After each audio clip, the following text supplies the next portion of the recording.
ॐ अज्ञानतिमिरान्धस्य ज्ञानाञ्जनशलाकयः चक्षुरुन्मिलितं येन तस्मै श्रीगुरुवे नमः। हरे कृष्णा। आज गीता श्रृंखला के सत्र क्रमांक 519 में आप सभी भक्तों का हार्दिक स्वागत है। आज हम श्रीमद् भगवद गीता के 16वें अध्याय के, जो कि है देवी तथा आसुरी स्वभाव, श्लोक क्रमांक 13, 14 और 15 का अध्ययन करेंगे। तो आइए, श्लोक इस प्रकार है। इदम अद्य मया लब्धम इमं प्राप्स्यसे मनोरथम इदम अस्ति इदम अपि मे भविष्यति पुनर्धनम अशो मया हत शत्रुर्हनिष्यते शापरानपि ईश्वरो अहम अहम भोगी सिद्धो अहम बलवान सुखी आढ्यो अभि जनवान अस्मि को अन्यो अस्ति सदृशो मया यक्षय दास्यामि मोदिष्य इति अज्ञान विमोहिता। अर्थात भगवान श्री कृष्ण कहते हैं कि आसुरी व्यक्ति सोचता है आज मेरे पास इतना धन है और अपनी योजनाओं से मैं और अधिक धन कमाऊंगा।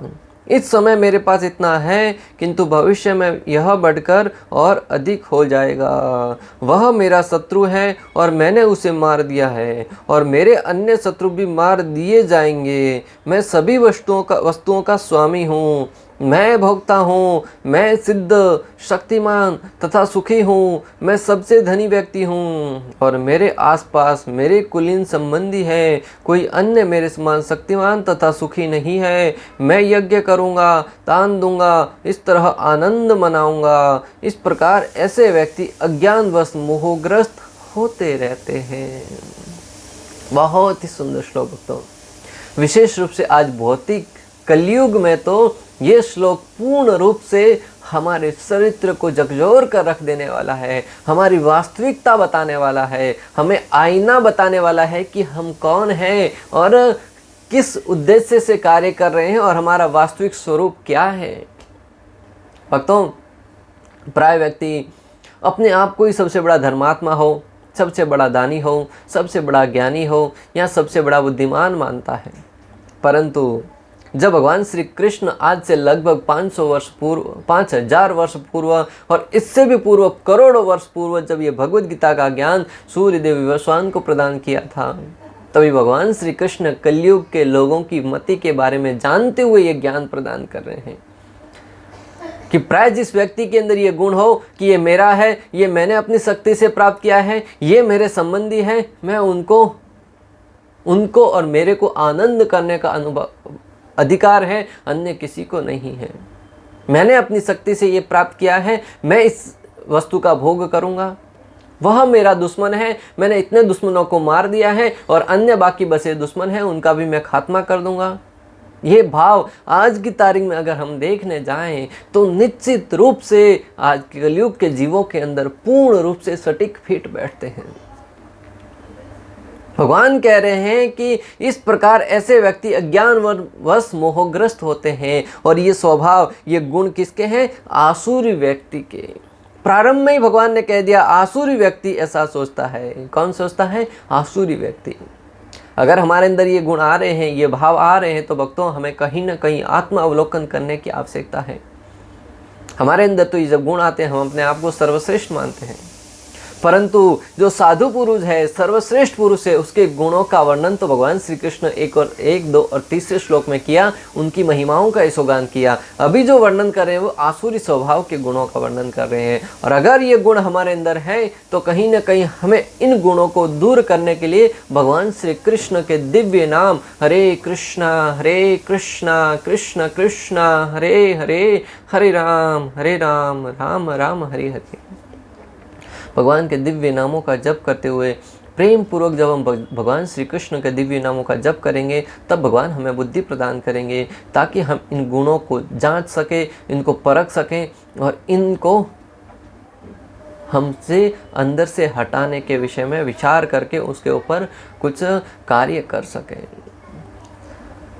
उनके धन प्राप्ति के आचरण जिसमें बहुत से अलंकार युक्त वाक्य प्रयोग करते हैं, जैसे जीवन में ये प्राप्त किया है उतना प्राप्त कर लूँगा, ये असुरी गुण वाले व्यक्ति के लक्षण है जो अनेक प्रकार के अलंकारमय वाक्यों का प्रयोग करते हैं कि मैंने इतना तो प्राप्त कर लिया है, ये जीवन का मकसद है, ये इतना तो मैं पहुंच गया हूँ, वहाँ तक पहुँचना है।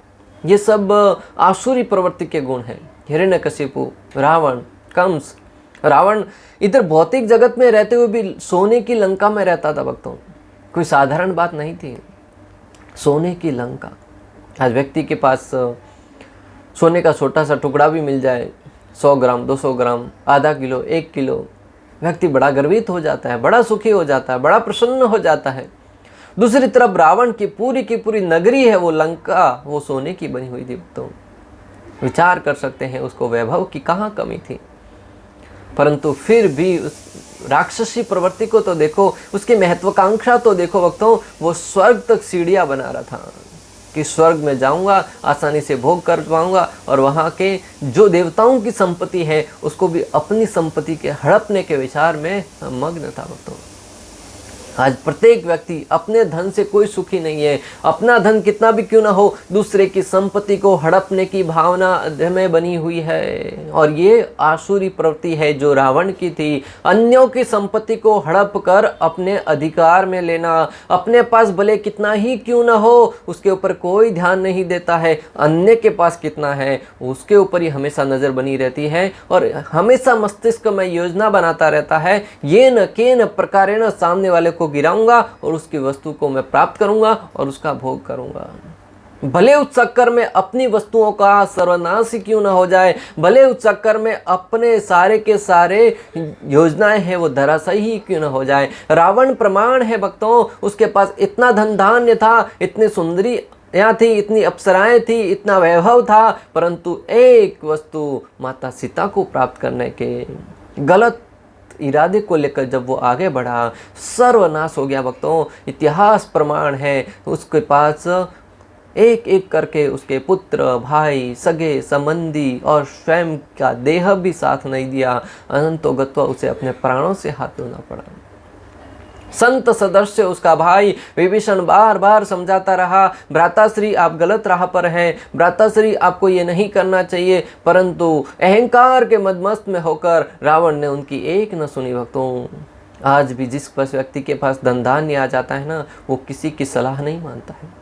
रावण विभीषण जी से कहता था कि नीति उस कायरों का गहना है जो उसके पीछे छिपकर अपना बल नहीं दिखा सकते। जो सुरवीर है, जो बलवान है, वो जो करते हैं वही नीति हो जाती है, जो वो करते हैं वही धर्म हो जाता है। परंतु उस भटके हुए जीव को कौन समझा पाए कि धर्म धर्म रहता है, नीति नीति रहती है। भले कितना ही व्यक्ति शक्तिशाली क्यों ना हो जाए, उसे परमात्मा की जब मार पड़ती है ना, अच्छे अच्छे हैं वो टूट कर रह जाते हैं। आज भी ऐसे कई लोग हैं जो अपने अहंकार में मदमस्त होकर चल रहे थे, परंतु एक हथौड़ा पड़ता है परमात्मा की लाठी का और वो बिखर कर रह जाते हैं, कहीं के नहीं रह जाते भक्तों।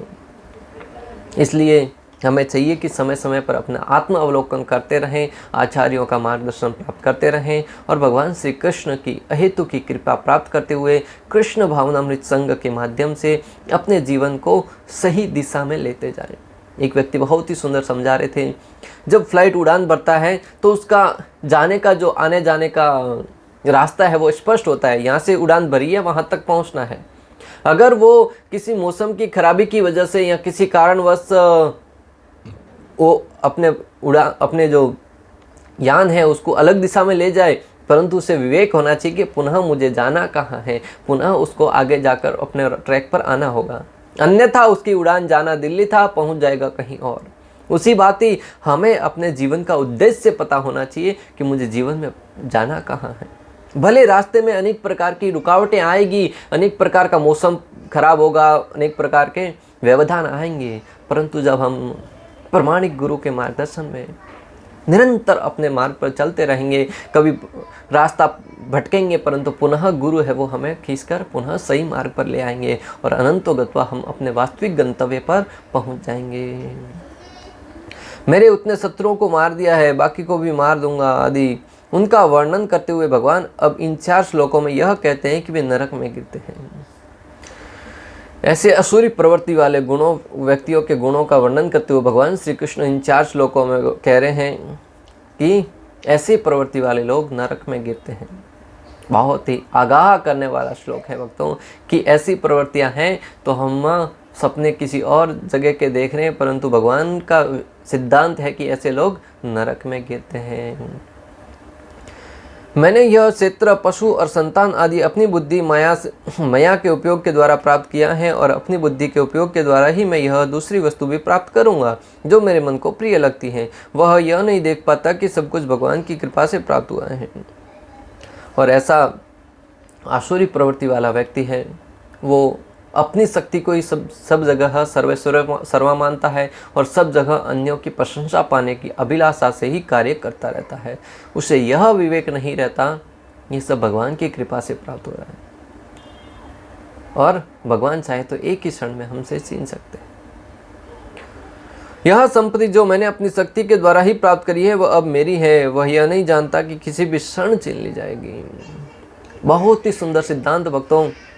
व्यक्ति को भली भांति जानना चाहिए हमारे पास जो कुछ है एक न एक दिन परमात्मा की लाठी पड़ेगी, एक ही क्षण में हमसे छीन लिया जाएगा। इस सिद्धांत को जीवन में पालन करके जो व्यक्ति आगे बढ़ता है ना, वो हमेशा पग पग पर चेतान रहेगा, पग पग पर उसको स्मरण रहेगा कि किसी भी क्षण में धोखा खा सकता हूँ। एक एक सीढ़ी चढ़ते वक्त और उतरते वक्त हमेशा जब हम संभल के चढ़ेंगे तो ठोकर खाने की आकांक्षा है, जो ठोकर लगने की अपेक्षा है वो कम हो जाएगी। परंतु जब हम आंख बंद करके कि ये तो हमारा ही घर है, ये तो हमारा ही महल है, सीढ़ियाँ चढ़ते जाएंगे, निश्चित रूप से कितना ही जाना पहचाना महल क्यों ना हो वक्तों, एक दिन एक ठोकर लगेगी और व्यक्ति धड़ाम से नीचे आ गिरेगा। जीवन में आप कितनी ही ऊंचाइयों पर क्यों न चले जाएं, परंतु हमेशा हमें अपनी वास्तविक स्थिति के बारे में, हमारे पांव है वो जमीन पर टिके रहने चाहिए, अन्यथा जितनी अधिक ऊंचाई से गिरेंगे उतनी अधिक चोट लगेगी। एक बार विवेक बिंद्रा जी इस संदर्भ में बहुत ही सुंदर वर्णन करते हुए एक अपने जीवन से संबंधित कहानी बताते हुए कहते हैं कि जीवन में गुरु का क्या महत्व है। गुरु है वो कभी अपनी अपेक्षाओं के अनुरूप हमें जवाब नहीं देते हैं, वो वास्तविकता होती है, जो हमारी आंखें खोलने वाला होता है वही सिद्धांत बताते हैं। बोले पहले वो ब्रह्मचर्य आश्रम में थे, फिर उन्होंने अपने गुरु महाराज के सामने जाकर अपने जीवन के बारे में अनेक प्रकार की बातें बताई। तब उनके गुरु महाराज ने उनको कहा कि आप जाओ और लोगों को शिक्षा दो, भगवत गीता के आधार पर उनको प्रशिक्षित करो, ताकि वो जीवन में अनेक प्रकार की समस्याओं से गुजरते हुए अपने व्यापार के क्षेत्र में हो, पारिवारिक क्षेत्र में हो, अनेक प्रकार की उन्नतियां कर सकें। उन्होंने गुरु महाराज के आदेश को अपने सर आंखों पर रखते हुए निकल पड़े। अनेक समस्याएं आई, अनेक प्रकार के परिश्रम किए और जीवन की सर्वश्रेष्ठ बुलंदियों तक पहुंच गए। आज हम प्रत्येक बच्चा जानता है कि विवेक बिंद्रा जी किस पोजीशन पर है, और वो सारे के सारे उसके अंदर गुण कहाँ से आए? गुरु महाराज की कृपा से और श्रीमद् भगवत गीता और भागवतम के सिद्धांतों को जीवन में लेकर चलने के कारण। एक बार गुरु महाराज के सामने जाकर उन्होंने कहा, गुरु महाराज, आपने जैसी मेरे से अपेक्षा करी थी कि मैं सर्वश्रेष्ठ बुलंदियों पर हूँ, आज मेरे पास दौलत शौहरत सब कुछ है भगवान की कृपा से। उन्होंने सोचा कि गुरु महाराज मेरी प्रशंसा करेंगे, मुझे शाबाशी देंगे कि शाबाश तुमने अपना नाम कमाया, मेरा नाम ऊंचा किया। परंतु अपेक्षाओं के विपरीत गुरु महाराज ने कहा, श्री कृष्ण किसी भी क्षण ये छीन सकते हैं। उनका सारा का सारा गर्व था, सारा का सारा अभिमान था, वो जमीन पर आकर गिर पड़ा। जैसी अपेक्षा नहीं करी थी, गुरु ने ये स्मरण दिलाकर कि श्री कृष्ण ने जो तुम्हें प्रदान किया है एक ही क्षण में छीन सकते हैं। इतिहास गवाह है भक्तों, अनेक प्रकार के बड़े बड़े राजा महाराजा आए जो एक दिन है, एक ही दिन में राजा से रंक बन गए। कल के दिन राजा थे, दूसरे दिन फकीर बन के निकलना पड़ा उनको। और इस सिद्धांत को सुना तो विवेक बिंद्रा जी कहते हैं कि वास्तव में हमारा कुछ है ही नहीं। भगवान श्री कृष्ण उनकी सेवा में प्रयोग करवाने के लिए हमें कई बार अनेक प्रकार की उपलब्धियां प्रदान करते हैं। अगर उन उपलब्धियों को हम भगवत सेवा में लगा दें तब तो हमारा जीवन सार्थक सिद्ध हो जाएगा, और अगर उन सेवाओं को, उन उपलब्धियों को हम अपने निजी इंद्रिय भोग में लगा कर रखते हैं तो हमारे अधोगति का कारण बनेगा।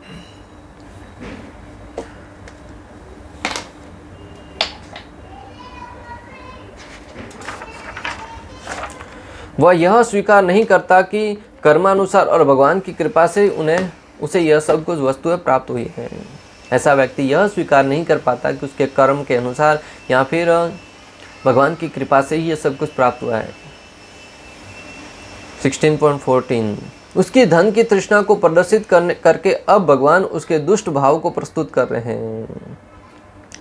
पिछले श्लोक में 16.13 में भगवान ने धन प्राप्त करने की वृत्ति के बारे में वर्णन किया और 14वें श्लोक में भगवान श्री कृष्ण उसकी धन की तृष्णा को प्रदर्शित करके अब भगवान उसके दुष्ट भाव को प्रस्तुत कर रहे हैं।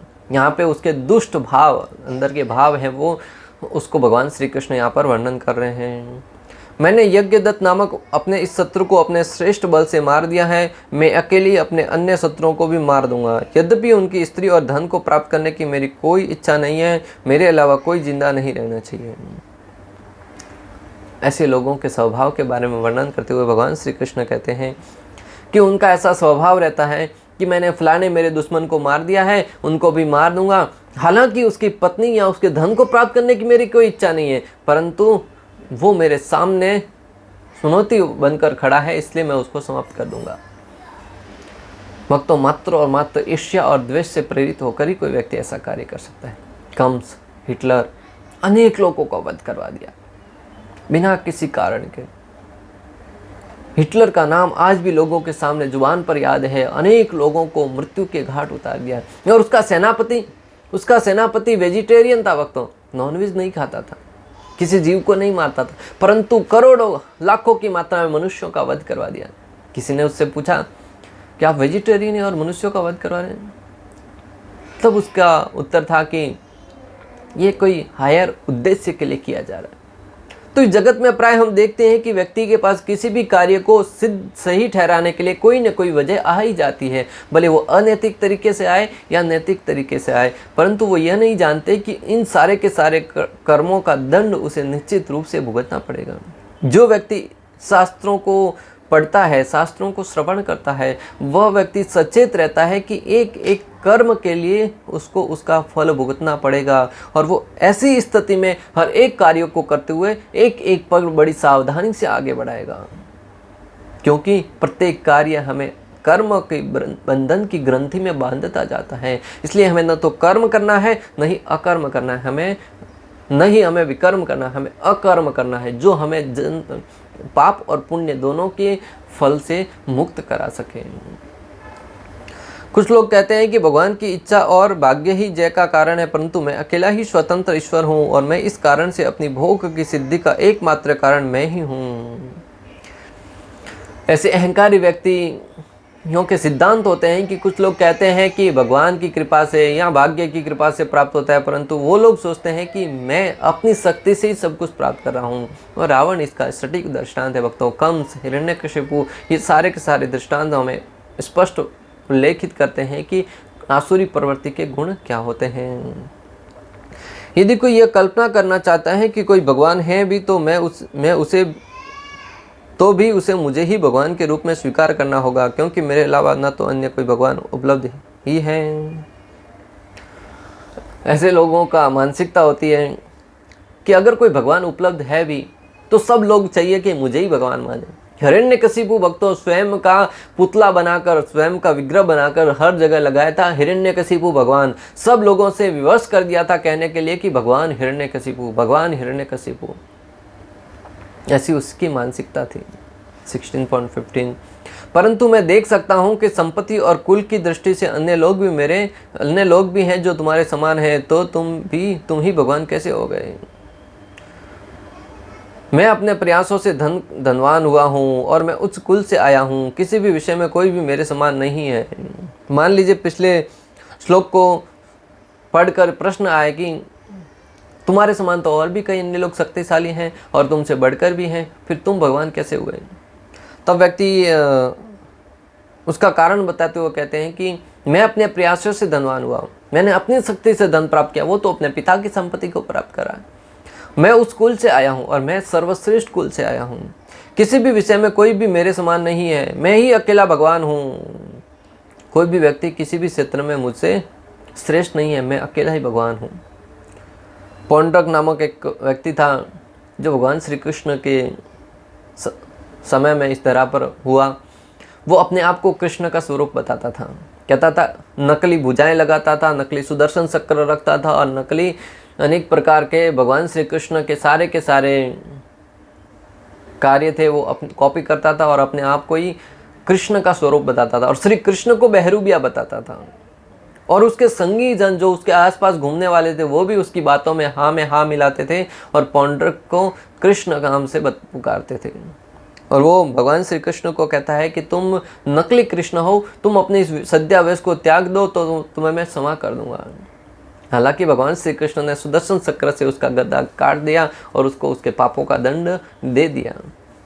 परंतु ये दृष्टांत हमें सिखाता है कि इस जगत में ऐसे अनेक लोग हैं जो अपने आप को सर्वशक्तिमान भगवान के रूप में स्थापित करना चाहते हैं और प्रत्येक वस्तु को भोग की दृष्टि से उस पर मात्र और मात्र अपना अधिकार बताना चाहते हैं। वो भगवान की सत्ता को स्वीकार नहीं करने के कारण काल के सामने एक दिन धराशायी हो जाते हैं।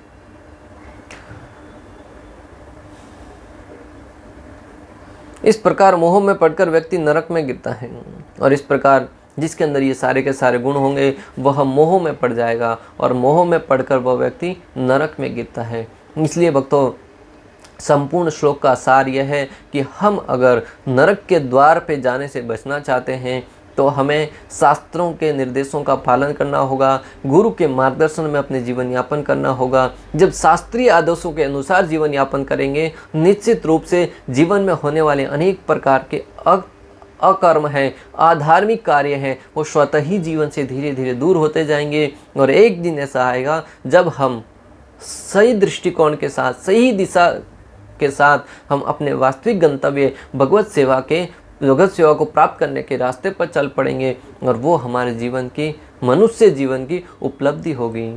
इस प्रकार श्लोक क्रमांक 13, 14 और 15 का भक्ति वेदांत तात्पर्य पूर्ण हुआ। अंत तक हमारे साथ बने रहने के लिए आप सभी का हृदयपूर्वक, प्रेम पूर्वक बहुत बहुत धन्यवाद। श्रील प्रभुपाद की जय, श्री श्री राधा गोपीनाथ भगवान की जय, श्रीमद् भगवद गीता की जय। हरे कृष्णा कृष्ण कृष्ण हरे हरे, हरे राम राम